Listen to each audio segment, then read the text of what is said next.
Utsman bin Affan radhiyallahu anhu, berniaga dengan Allah.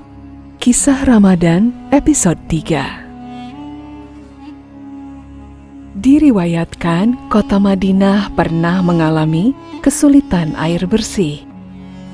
Satu-satunya sumber air yang tersisa adalah sebuah sumur milik seorang Yahudi, sumur Raumah.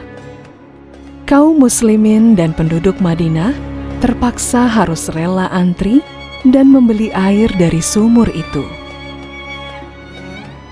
Rasulullah kemudian bersabda, "Wahai sahabatku, siapa saja di antara kalian yang menyumbangkan hartanya untuk dapat membebaskan sumur itu, lalu menyumbangkannya untuk umat, maka akan mendapatkan surganya Allah Ta'ala." Hadis riwayat Muslim.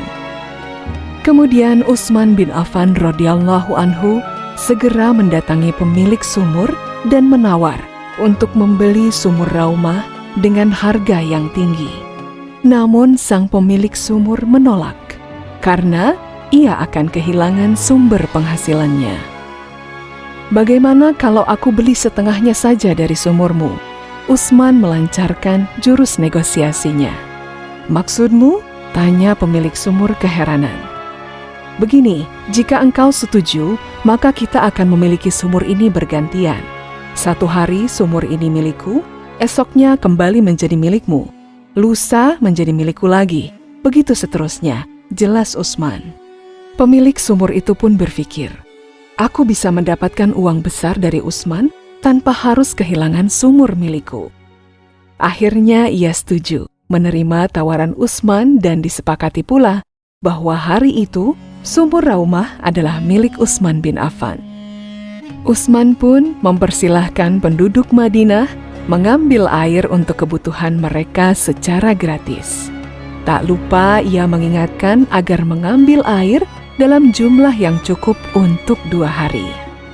Keesokan harinya, laki-laki itu mendapati sumur miliknya sepi pembeli, karena penduduk Madinah masih memiliki persediaan air di rumah. Kemudian ia mendatangi Utsman dan berkata, "Wahai Utsman, belilah setengah lagi sumurku ini dengan harga yang sama seperti engkau membeli setengahnya kemarin." Utsman setuju, maka sumur Raumah pun menjadi milik Utsman secara penuh. Kemudian Utsman bin Affan radhiyallahu anhu mewakafkan sumur Raumah.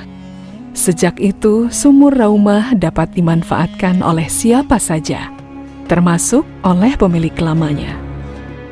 Setelah sekian lama, tumbuhlah di sekitar sumur itu beberapa pohon kurma yang terus bertambah.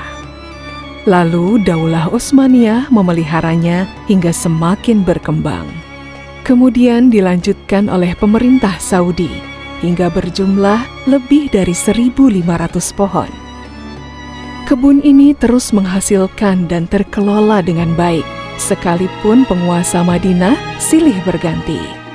Hingga kini, kebun dan tanah wakaf itu berada di bawah pengawasan Departemen Pertanian Arab Saudi. Penghasilan dari kebun itu sebagian digunakan untuk santunan anak yatim dan fakir miskin. Sebagian lagi dikelola dengan membangun hotel bintang 5 di samping Masjid Utsman bin Affan di kawasan Markaziyah. Setelah 14 abad berlalu, Utsman bin Affan radhiyallahu anhu tercatat masih memiliki rekening tabungan aktif dengan saldo mencapai triliunan rupiah. Wallahu a'lam bishawab.